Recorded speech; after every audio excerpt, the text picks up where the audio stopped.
Women have the power to transform this world. We can end crime and violence if we all agree to do one thing: share. Let's share our wisdom, share our time, share our talents, share our finances, but most of all, let's share our love. This is the Female Solution. Good evening. I'm Chinta Strausberg, producer and host of On the Case. And I have two very special guests today. I don't know why I have a little bit of echo right here, but I'm going to turn this down. And this is a very sad day, but I'm happy to have on two very important guests. And that is Pastor Emeritus T.L. Barrett from the Life-Centered Church of the Universal Awareness, and Reverend Cameron Barnes. And he is the former National Director for Reverend Jesse Louis Jackson Sr., who died last Tuesday, February the 17th, after battling a very rare disease. I miss him now, although his body is still physically on earth. I know spiritually he will always be with us. So stay with us. We'll be back with more of On the Case right after this.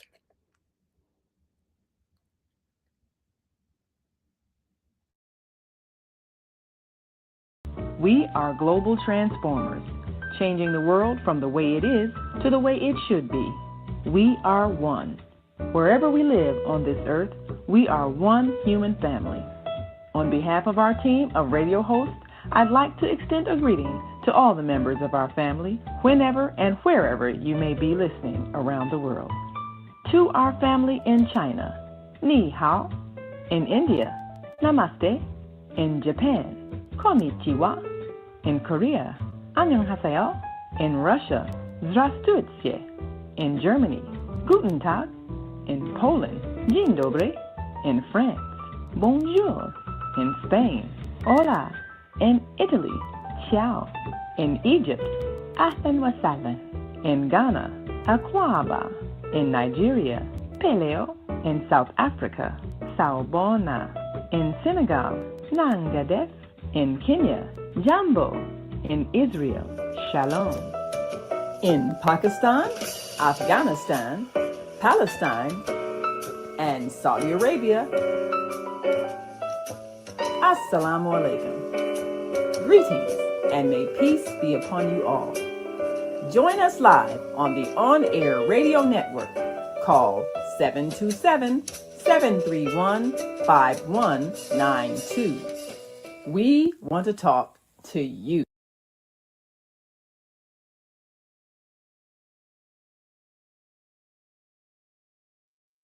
And absolutely. Again, I'm Chinta Strausberg, producer and host of On the Case, and my very special guests are Pastor Emeritus T.L. Barrett from the Life-Centered Church of the Universal Awareness, and Reverend Cameron Barnes. I used to work with him when I was media specialist with Reverend Jesse Jackson, and of course I've covered Reverend Jackson since 1981, and that is Reverend Cameron Barnes, and he is the former youth director for Reverend Jesse Jackson Sr. Welcome, both of you, on this very special day. Thank you. You're welcome. You're welcome. So let's start with you, Pastor Barrett. When did you first meet Reverend Jackson? If you would permit me, before I delve into my history with Reverend Jackson, may I compliment you and the producers of this female-led forum. At our church, we feel that the female is the most powerful being on earth because, well, for many reasons, but the main reason is that she was selected by God to perform the greatest miracle on earth. There is nothing that trumps or eclipses or even equals the miracle of birth. And you, my sister, and your fellow sisters were chosen by God to give birth. That's something that we cannot do. And if we could do it, trust me, It would be like one time my wife gave birth to 7 children, and our firstborn is called Kim. And I referred to my children as Kim and them because I couldn't remember all of their names. So when I would be speaking, I'd say Kim and them. But if I had to give birth, it would have been just Kim. Trust me, even on them. So we honor you. We honor women. We believe that if you cause a woman to blush, then you will cause the universe to bless. So we encourage all men to treat women with the utmost of respect because that's the will and the way of God.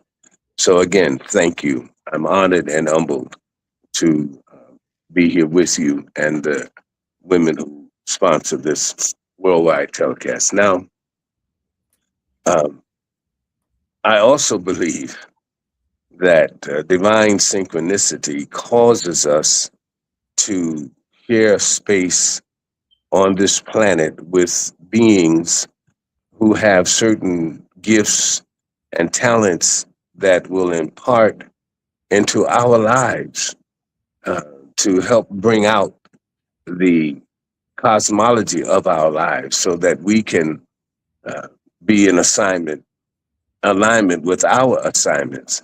And I thank my God.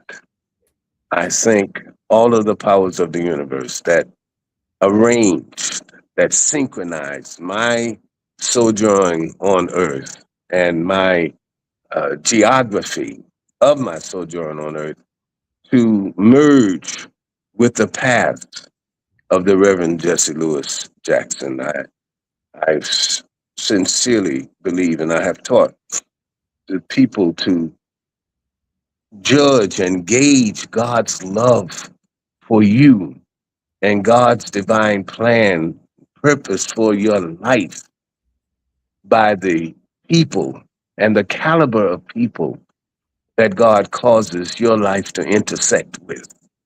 And when I think of the inestimable value that the Reverend Jesse Lewis Jackson Sr. imparted not only into my life, but into the lives of countless thousands of others, I feel specially loved by Almighty God. When I think of great figures in history that I was not permitted to share space on the planet with, Marcus Garvey, Ben Vesey, George Washington Carver, Thomas Jefferson. I mean, so many. Booker T. Washington. I miss them, but being able to and being permitted to and being, I believe, divinely assigned to work with the Reverend Jesse Lewis Jackson overcompensated for all of the other historians, history makers that I missed being able to work with. And I think that it is noteworthy to recognize the time of his departure was on Tuesday, which is the beginning. Well, it's the day that they call Fat Tuesday. That's where everybody celebrates. And what a way to go, to choose to go when everybody is celebrating. I took it as celebrating his life. And then the next day marked Ash Wednesday, which starts that 40-day period of self-denial, preparing for Easter. And then also realize that he left us during the month of love and during the month of Black history.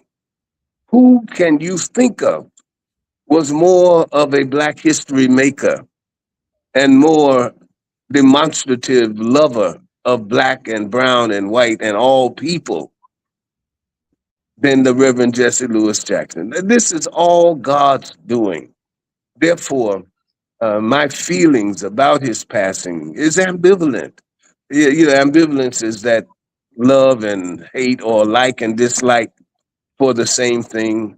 My intellect may be sad because it's my intellect that is connected to my brain, which says, "Oh, I can't see him anymore, and I can't hold his hand anymore like I did when I went to see him the last time I saw him." and I can't hear his voice anymore. That's my intellect. But the deeper part of me, that soulful part, that heart part of me, it's actually rejoicing because I truly love my brother. And true love is not about the lover. True love is about the object of the true lover, the lovee. I truly love my brother. And I didn't like to see him the way his body was afflicted. So therefore, I love the fact that he is out of that condition and is now enjoying his deserved rest and release and waiting for his next assignment. I'll Awesome. let you ask me what you want to ask me. I just when you start me to talking about Reverend Jackson, I just there's so many things come to my mind. Well, I'm going to come back to you in just a moment. Reverend Barnes, are you there? Yes, ma'am, I'm here. Can Oh, you hear me? okay, yeah, you're on the bus. Where are you going and where are you? I am on the 54-passenger John Lewis Good Trouble bus in Houston, Texas. I traveled to Houston, Texas with the Transformative Justice Coalition, who, of course, really came out of the work of Rainbow Push Coalition and the work of Reverend Jackson through Attorney Barbara Arnwine and Attorney Darrell Jones. But we came down here because they're in the midst of early voting for the primary election. And our goal was to convene Gen Zers, millennials, to get on this bus and activate the voters in Texas. So I came down here on Monday, February the 16th. When I left Chicago, Reverend Jackson was still alive. Yeah. And I understand that Reverend Jackson slipped away to be with the Lord somewhere shortly after midnight on Monday evening, early Tuesday morning. Well, Mrs. Jackson called me at 1 a.m. I rolled over in my hotel bed, and she told me that Reverend is in heaven now. I cried the entire night. I never went back to sleep. However, when I did get dressed around about 7 a.m., we came out with a newer and renewed outlook on the work that we are doing. And so what we're doing here in Texas is we're going to senior buildings and we're taking the seniors to vote who otherwise would have no ride.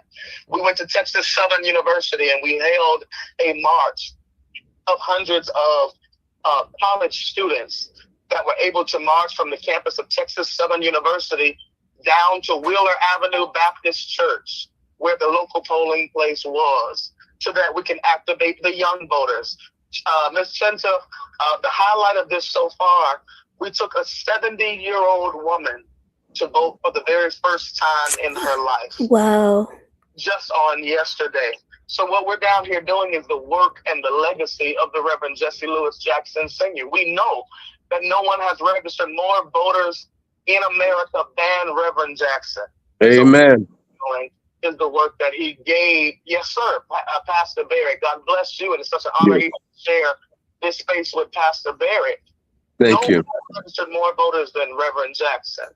And so, although I was very hurt, extremely hurt, because I've been a mentee of his for over a decade, Reverend Jackson took me under his wing and loved me and accepted me as his own.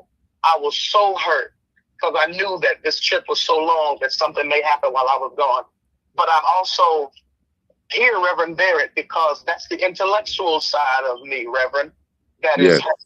But the soul, spiritual side of me also rejoices in the fact that my leader is now completely and wholly healed. Yes. And honor him by doing the work that he set us out to do. And since it's from generation to generation, from the college campus to the senior home, we are doing the work of Reverend Jesse Jackson here in Houston, Texas. Well, I'm sure that he would be pleased if he were alive. So, Pastor Barrett, when did you meet Reverend Jackson? I met Reverend Jackson shortly after, and thank you, Reverend Barnes, for your kind words towards me. And we really, really support you, and so grateful for the support that you gave to the Reverend and your consistency being such a young man is just admirable. So we support you. But I was a new pastor, and I had just come from New York, where, as I told you earlier, I had the privilege of hearing the Reverend Dr. Martin Luther King Jr. speak, and he touched me. So I was up in the balcony of Abyssinian Baptist Church. I couldn't get in the front door, but we climbed through the window in the balcony, and I still remember that eerie feeling that I had. I was so moved by his power that I felt that I was going to jump off the balcony. And I remember praying that God would bless me with that kind of power, and that I would look for that kind of power in true men and women of God. And I felt that power when I would hear the Reverend Jesse Jackson speak. I felt that power when he went to run for the presidency of the United States. I was so affected by him until I took it upon myself to go to Operation Push and to take upon the responsibility of their fiduciary dealings. Every Saturday, I would go and make sure that the offering was raised in a way that the Operation Push could continue in the Reverend's absence. Right, So, hold that thought. We're going to take a break. We'll be back with more right after this.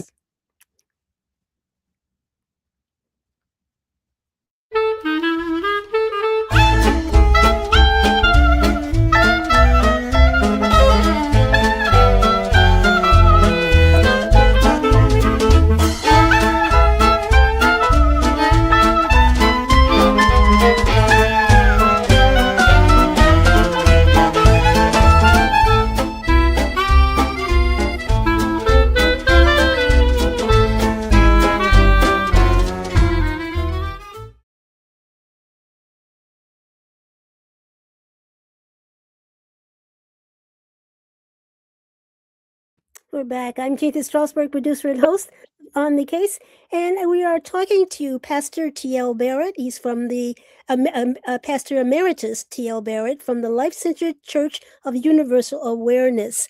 So, Pastor, you've told us how you've met Reverend Jackson, but you told me a story last week about when Reverend Jackson moved into the Capitol Theater at 79th and Halsted. Tell us yes, about that awesome story. yes. When we broke from SCLC, the breadbasket, which was owned by Southern Christian Leadership Conference, and Reverend Jackson started out on his own with Operation Push. We had to give up the place where we were because that was tied to SDLC, and Reverend Jackson was looking for a place. And we found the Capitol Theater. And when we announced that we were going over there, and the first time it may have been the first or second time, I'm not quite sure. But I do remember as we were preparing for the Saturday morning meeting, the security for Reverend Jackson came in the room and said, "Reverend, we must leave immediately. And we're canceling the meeting. There will be no meeting today." And Reverend said, "What are you talking about? What's wrong?" They said, and I can call his name because it's history. They said that David Boxdale and the leader of the Gangster Disciples and his gang are out there, and they said that they've been disrespected. I don't remember the dialogue verbatim, but it boils down to that Reverend Jackson didn't get permission from them to hold his meeting there in their territory, which was 79th and Halsted, south, maybe a half a block south of 79th and Halsted. And so they actually thought that they owned the street? Well, they did. Many people, they were terrorists. They were terrorizing the communities, even the businesses in the community. They kowtowed to them. And what they really, I think, wanted was for Reverend Jackson to pay. Mm-hmm. And so I remember Reverend Jackson standing up saying, the meeting will not be canceled. We are going to have our meeting. And as a matter of fact, I'm going out there to face them. And when nobody stood, I stood up and grabbed his hand and said, I'm going with you. And he said to me, Tom, he called me Tom. He said, I'll never forget this moment. And we were joined at the heart ever since then. And of course, the rest is history.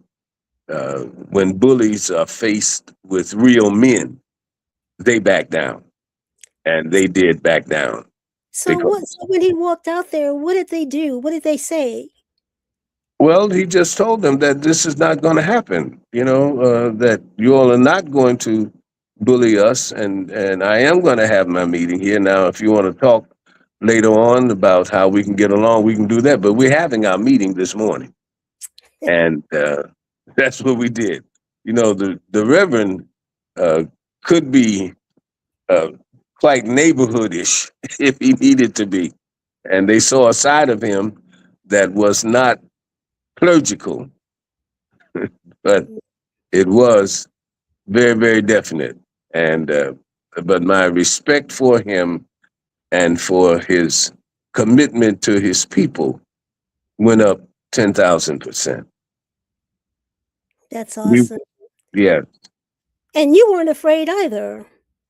no, because well, see, I grew up in Ida B. Wells projects, and there's something about being from the Jecks that prepares you for ghetto life. You get over that fear of anything or anybody.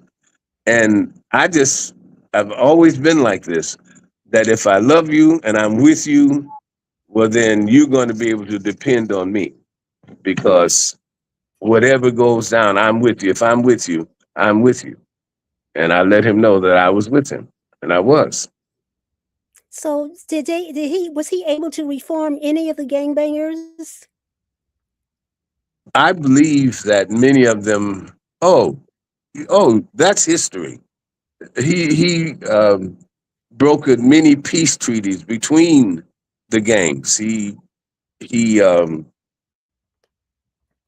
coalesced with the Black Hebrews. They had peace treaty meetings even at my church when they had the gang members come together at the new church that I built in '82. So yes, many of the gang members uh, were reformed under the leadership and inspiration of Reverend Jesse Lewis Jackson. That's a big blessing, a real big blessing. Oh yes, yes.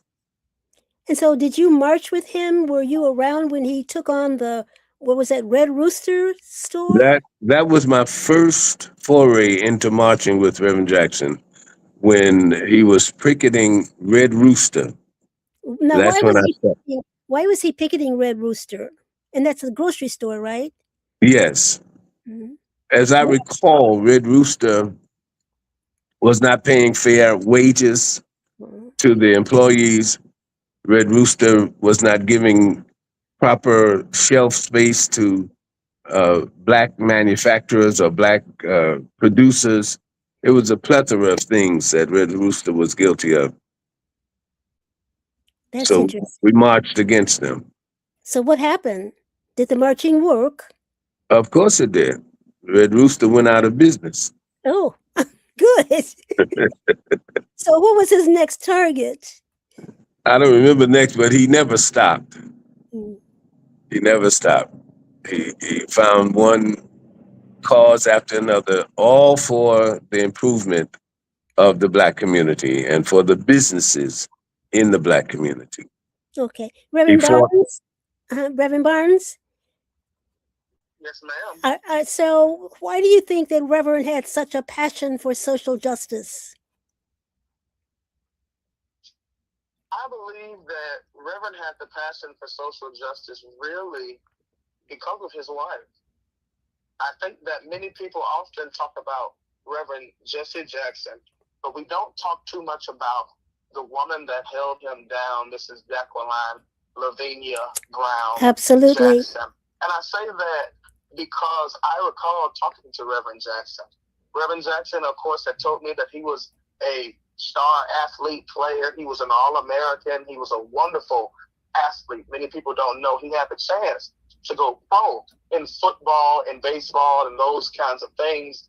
And when Reverend Jackson transferred from the University of Illinois to North Carolina A&T, when he got to Greensboro, Reverend Jackson told me himself how he was really obviously doing what he was doing. He was the student government president.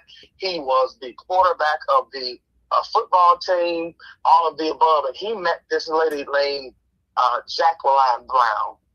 And Mrs. Jackson was already doing work on international affairs. She was writing papers and studying what was going on all across the world. Now, Reverend Jackson, of course, was not so interested in all of that. He was interested in how good that Miss Jackson looked on the campus. But she is the one who influenced him to take on the social justice piece that he, of course, eventually became and subsequently became known for throughout the entire world. Not only that, it was Mrs. Jackson, when Dr. Martin Luther King, Reverend Dr. Martin Luther King Jr., asked Reverend Jackson to come and to work with him after that they had met in A&T.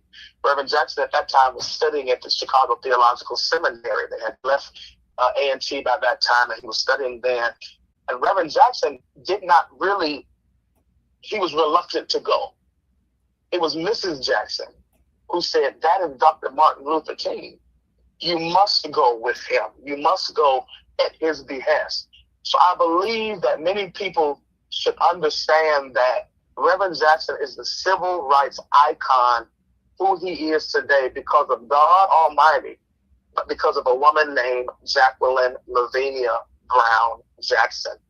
She is the one who introduced him to what became his destiny. And many people don't know that it was Mrs. Jackson who preceded her husband in all those countries where he got the hostages out. She spoke to the kings there. Absolutely. She was the one who paved the way. Absolutely. A lot of people don't know that. Absolutely. Yes. Many people don't know. I hope that those who would hear this would continue to keep, of course, his family, his children, all of those who loved him. But please continue to pray for Mrs. Jackson, who stood by the bedside of her husband to the very, very end. And we thank God for Mrs. Jackson. Absolutely. And we talked a couple of weeks ago, and she said, I have to stand by my husband. And I know that she went through a lot, but she was a good wife to him. And we're going to miss Reverend Jackson very, very deeply. I'm going to miss him too. I worked for him. Not only did I cover him since 1981, and I have to thank the late John Sinstack, the owner of the Chicago Defender, and many other newspapers, as well as Mrs. Lavelle with the Chicago Crusader, for printing my stories about Reverend Jackson, because a lot of times we get complaints from other ministers. Why do you write so much about Reverend Jackson? I was allowed to choose my beat and who I interviewed and everything. And I have to just thank Mr. Sinsack for doing that, and Mrs. Lavelle. And I hope that everyone supports the Black media, especially right now. Mrs. Lavelle, she needs help. It's hard running a Black newspaper because most Black people will buy the Sun-Times before they buy their own newspaper. Okay, so back to you, Bishop. I'm sorry. So, but you are a bishop still, right? No, I do not wear the title of bishop. You mean it just disappears? No, that people have called me bishop, but I've never earned the title of bishop, and I don't formally use that title. Oh, I didn't know that. No. Pastor. I can call you pastor. Yes, pastor emeritus. Okay, so what should we be doing And we're going to have to take a break. But when I come back, what should we be doing to keep Reverend Jackson's legacy alive? We're going to be back with more of On the Case right after this.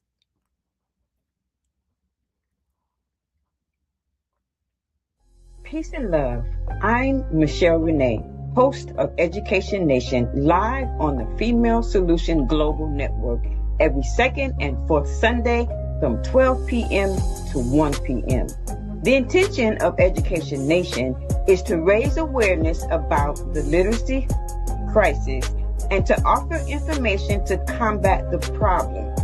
The goal is to awaken an army of reading coaches and mentors. You will experience guests who are doing their part in the community to ensure youth in their circles are reading and thinking critically.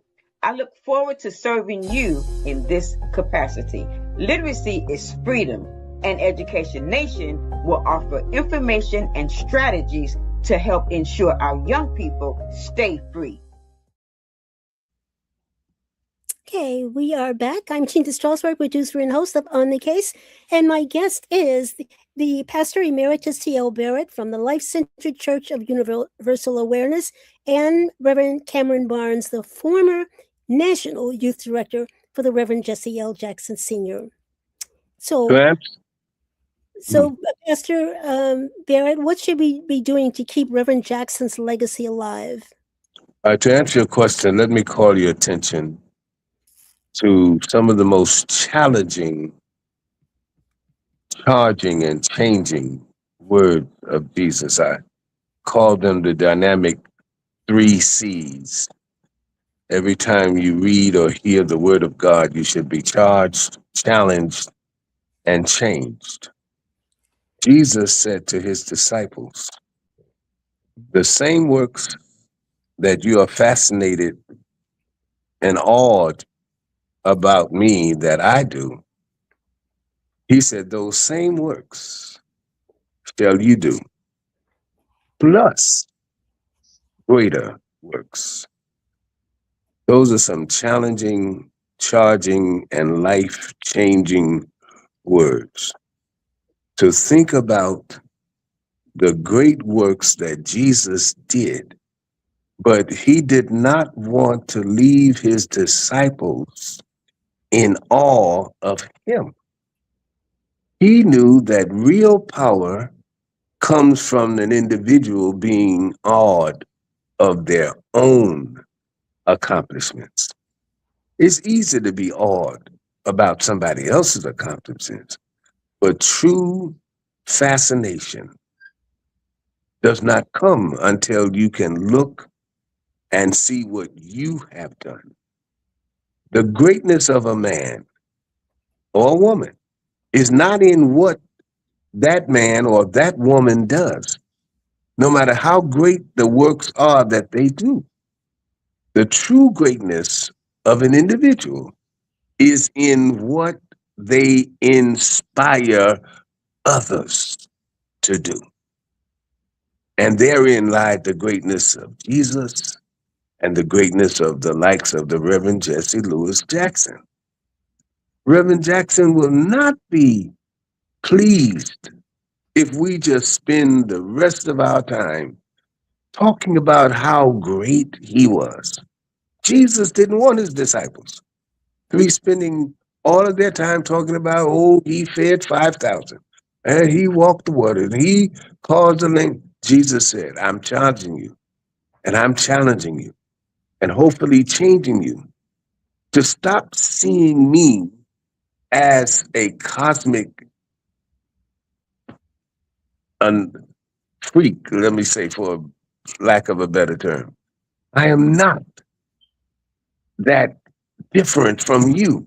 The same works that I do, you can do also.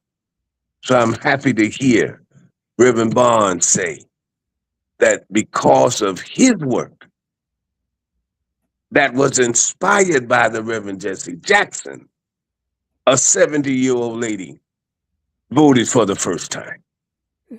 That's the same works, plus greater works. Now, when someone said to me, well, that's not true. You can't do any more greater works than what Jesus did. Jesus lived for only 33 years, and only 3 of those years were in ministry. I'm 82. I have a chance. I had a chance to do greater works by volume than what Jesus did. Jesus never built a building. I did.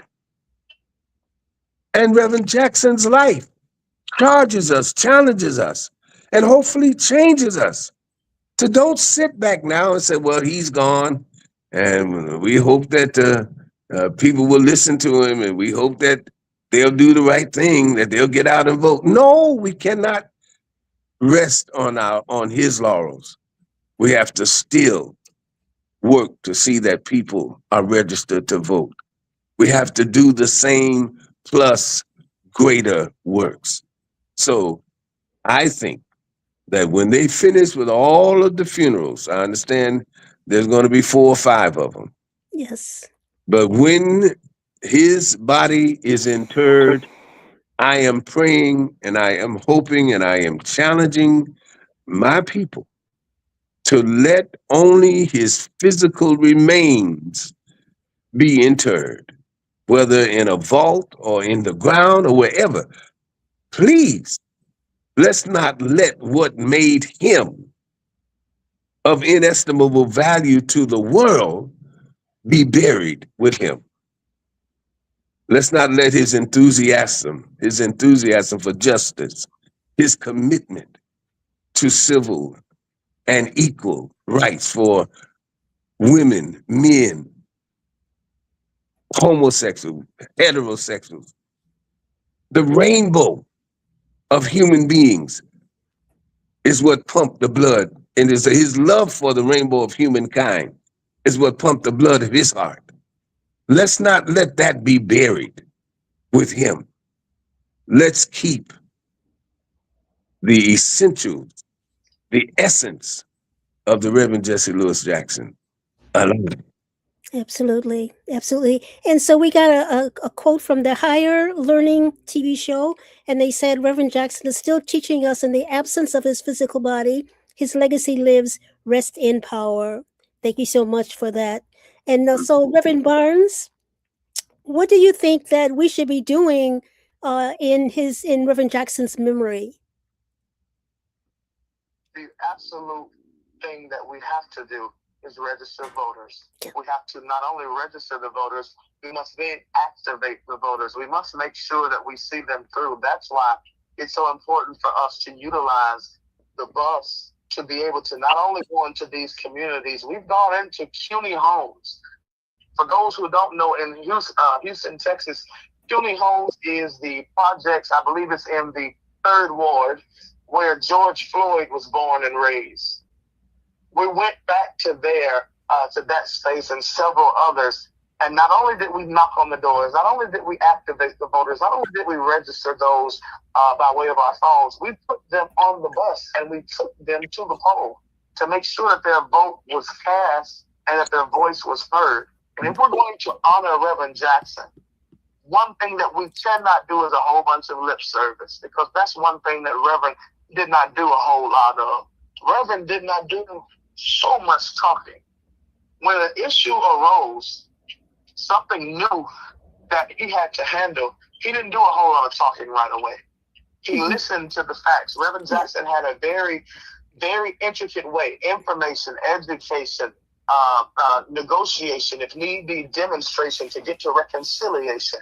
Everything rhymes with Reverend Jackson. Yes. And during that time when he would get that information and education, he wasn't doing a whole lot of talking. So we can't just sit here and talk about what we could do and what we should do. We must utilize the very fabric of our beings. He gave his entire life to this kind of service. And that's why I had some folks who said, Cameron, I'm so bereaved because I've had some other deaths, very close deaths in my family so far. And not only then with Reverend Jackson leaving here, it's been a hard blow. But they said, Cameron, you're overwhelmed. You should come back home. I said, absolutely not. This is the work that Reverend would have me to do if he were alive right now. There are more Black people in Texas than any other state in America. Yes. I don't know if your listeners are aware of that. But I am. what we do here in Texas can shape the democracy of America as it pertains to the midterm elections. We're doing nonpartisan work. We're not telling folks who to vote for, what to vote for. We're telling them that you must exercise the God-given right that you have, which, by the way, for Black people is only 61 years old. We only got the right to vote in 1965 with the Voting Rights Act signed by President Lyndon B. Johnson. So if you want to honor Reverend Jackson, you're going to have to get up the way he did. When his Parkinson's progressed, when the neurological stimulants of his body did not respond to his mind in a very quick and reactive way, he still never gave up. Chinta, you know, of course, whether it was in a wheelchair or what, Reverend was going to make sure he was going to go. He was going to make his voice heard. He spoke until his voice physically was not able anymore. He walked until his body physically was not able anymore. If you're going to honor Reverend Jackson, you cannot be lazy. That's right. You cannot point the finger. Yes. If you're going to honor Reverend Jackson, you're going to have to get in these streets and do what he would have done. Absolutely, absolutely. What was the last thing that Reverend Jackson said to you? I hope I don't get emotional, actually. The last thing that Reverend Jackson specifically said to me was, I love this boy so much. I went over there maybe 2 days after Christmas. And I had been over there before, I've been over there since then. I was there in January after the mayor's Dr. King breakfast with Vice President Kamala Harris came to be the keynote speaker. And after that, she went to visit Reverend in his home, and I was there. But the last thing he personally said to me, I went by the house after the holiday season. Mrs. Jackson let me in. She said, look, Reverend, Cameron is here. And Reverend put his hand out. He took my hand. He squeezed it. He never did lose his grip. I don't care what nobody. Never.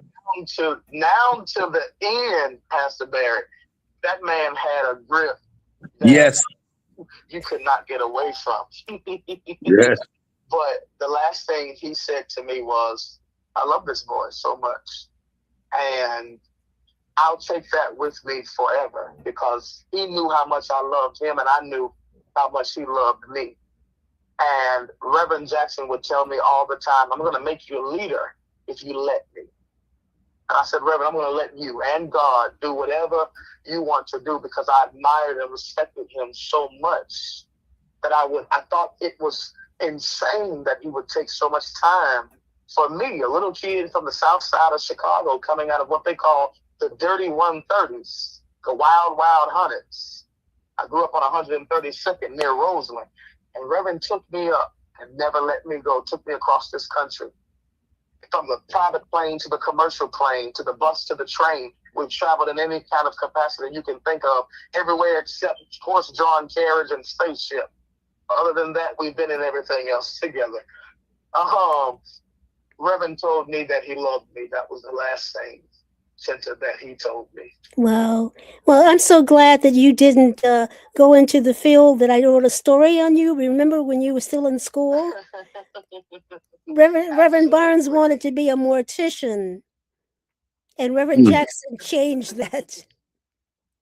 Changed my trajectory and my direction.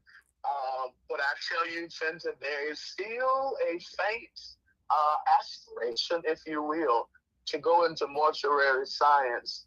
But the Lord had been so kind to me to serve at my own church under Dr. Howard Randolph. I thank God for Pastor Barrett, because I was just there at a service where he eulogized a very good friend of my family, Deacon Augusta Jefferson.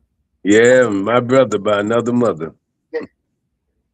Yes, sir. Yes, sir. I was there. I'm a member of New Faith and under Reverend Dr. Howard Randolph, and we have so many funerals, and it's so funny, Chinta, because the Lord has still continued to put me in the funeral business, at least of preaching funerals and eulogizing. But Reverend Jackson grabbed me and took me up.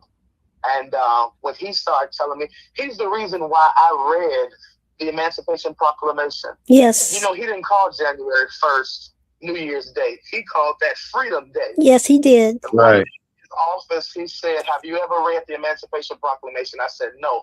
He had Alana Ford, God rest her soul, her beautiful soul, had Alana Ford to go and print the Emancipation Proclamation. And when he did so, he made me sit down in his office and read it. When I began to realize who we were as a people, where we had come from, it made me realize where we needed to go. And I changed trajectories in that very moment. And I said then that I want to be a politician. And Reverend was looking at a newspaper. He looked over his glasses and said to me, "Public servant." And I said, "Okay, a public servant, Reverend." Wow. Not a politician, public servant. Okay, so we got a statement from Eric Laster. He says, Jesse Jackson was an inspiration to me when I met him going into the push office in Chicago, my personal experience. All right, so we're going to take a break and come back and talk to Pastor T.L. Barrett, Emeritus Barrett, pastor, right after this. We'll be back shortly with On the Case. Welcome to Master Force with Mushim Suit. Join us each week on Thursdays at 7 a.m. Central, live on Facebook and YouTube on the Female Solution page, as we dive into powerful topics designed to assist you in mastering your life force. Our conversations feature a diverse lineup of experts, all dedicated to your growth. Tune in weekly to discover new ways to elevate your spirit and raise your vibration. And remember, we are ascending.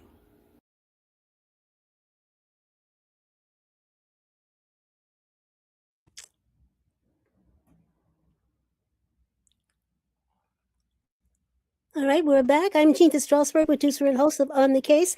And my very special guests today are Pastor Emeritus T.L. Barrett from the Life-Centered Church of Universal Awareness and Reverend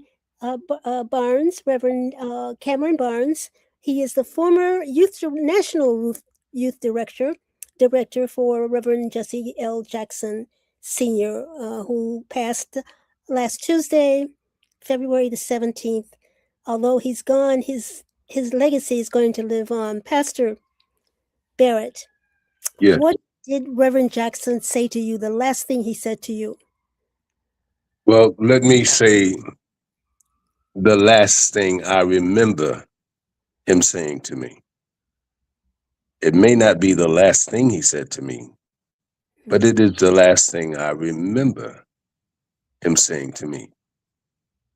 It was concerning his illness. He said to me, "Tom, this illness is a expletive deleted, but I'm not going to give up the fight. No matter what." Said, "I'm not going to give up the fight. Pray for me." That's the last thing I remember. It stuck with me. You know, I've had conversation with him since then, but that just stood out with me. He knew that he had a tremendous battle with this illness, but he was determined not to let that illness conquer him and stop him from doing the work that God had put on his heart to do. And Reverend Barnes said something that sparked the memory of the name Operation Push. We were in several meetings when Reverend broke from Breadbasket, and several names came up, and the name Push was the name that was agreed upon.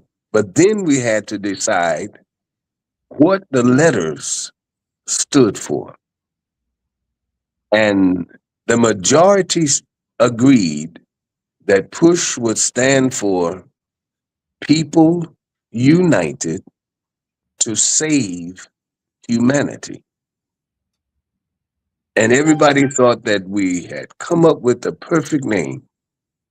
But Reverend Jackson was not pleased with that name. Reverend Jackson said, our mission is not to save humanity. He said, our mission is to serve humanity. He said, God did not send us to be saviors. God sent us to be servants. And servants are the ones that God is going to say, well done.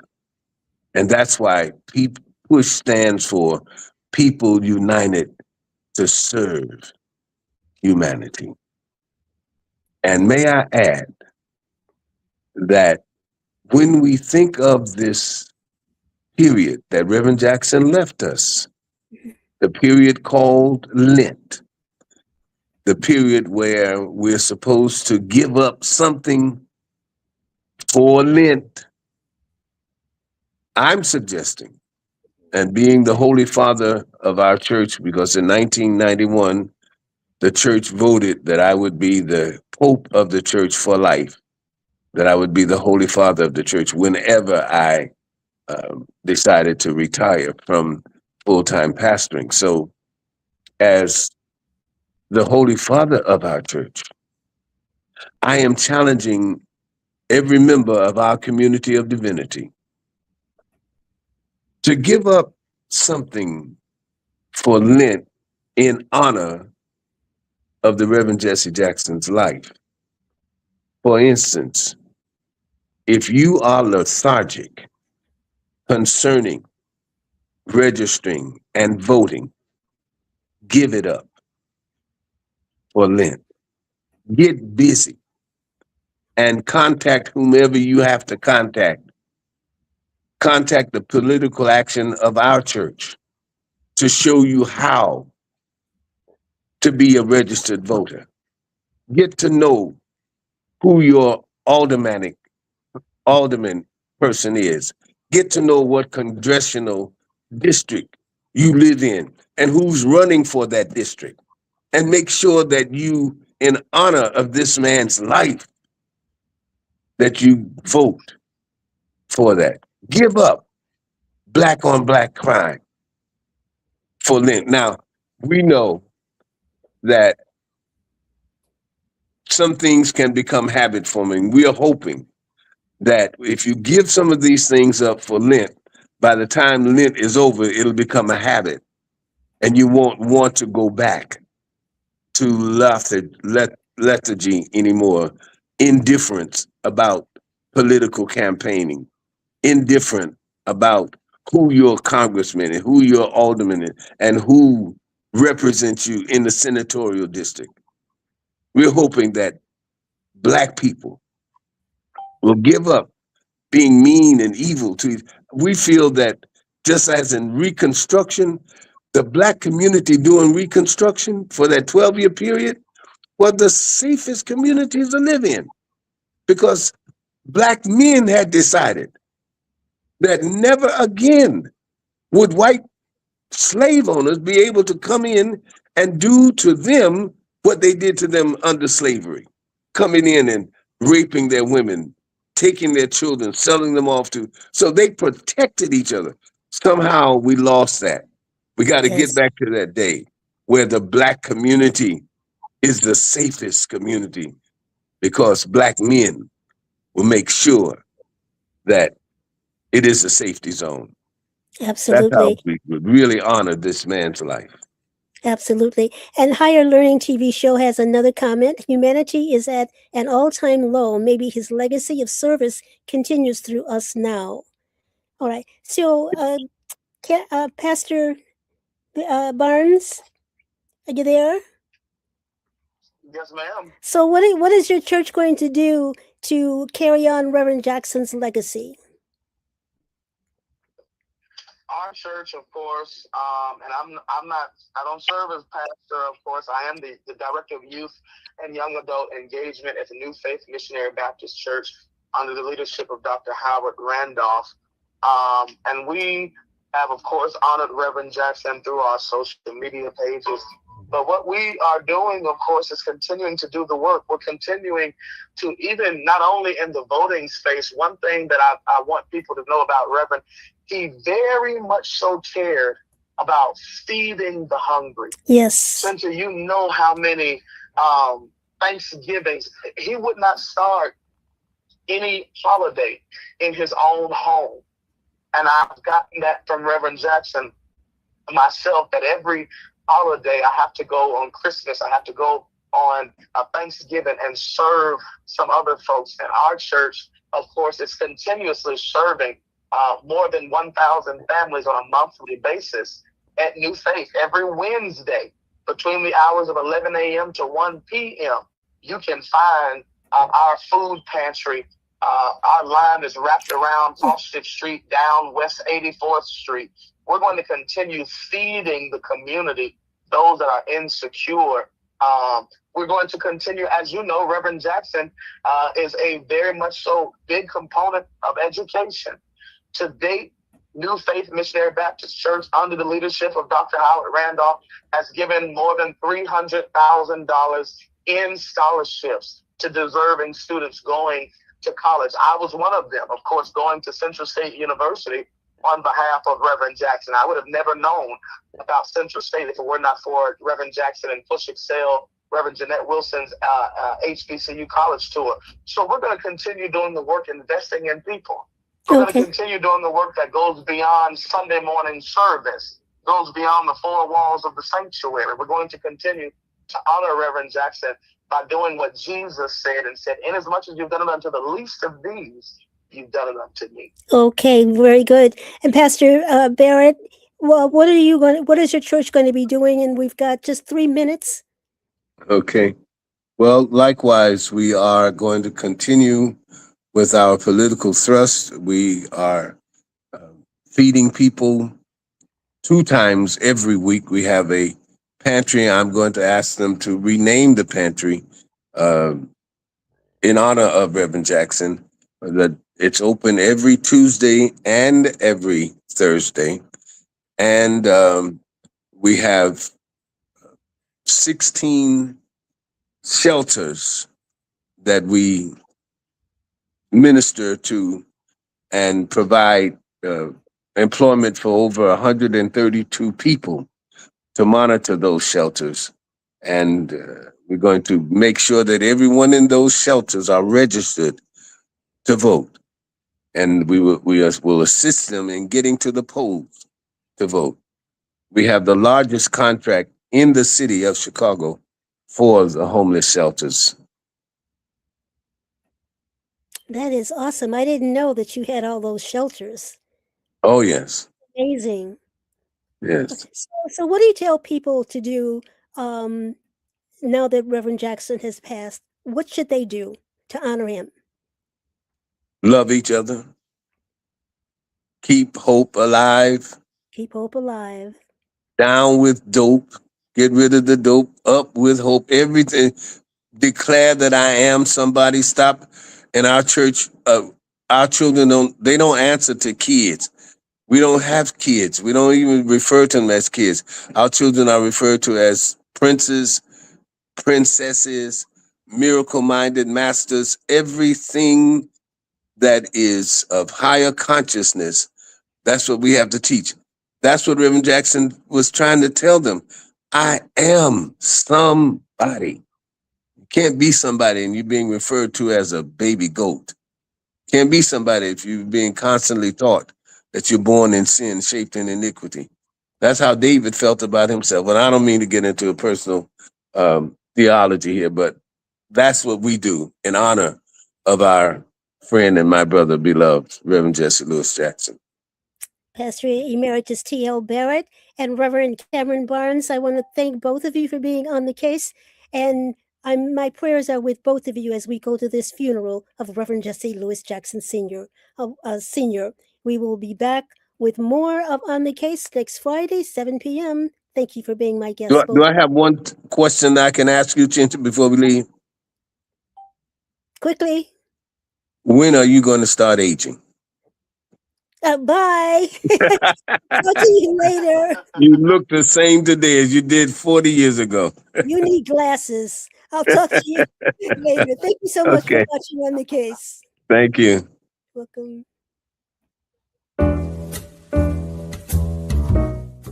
We've come to the end of our show today. If you missed any broadcasts, go to our website for the audio and video archives at www.thefemalesolution.com. On behalf of our team of radio hosts, I'd like to thank all of you who participated in today's discussions. And to our global family joining us from all around the world, we say thank you. To our family in China, xie xie. India, Dhanyavad. Japan, arigato. Korea, kamsamnida. Russia, spasiba. Germany, danke. Poland, dziękuję. France, merci. Spain, gracias. Italy, grazie. Egypt, shukran. Ghana, madasi. Nigeria, eshe. South Africa, Ngiyabonga. Senegal, Jaref. Kenya, Asante. Israel, Toda. Pakistan, Shukriya. Afghanistan, Tashakur. Saudi Arabia and Palestine, Shukran. Assalamu alaikum wa rahmatullahi wa barakatuhu. Thank you, and may peace be upon you and the mercy of God and God's blessings.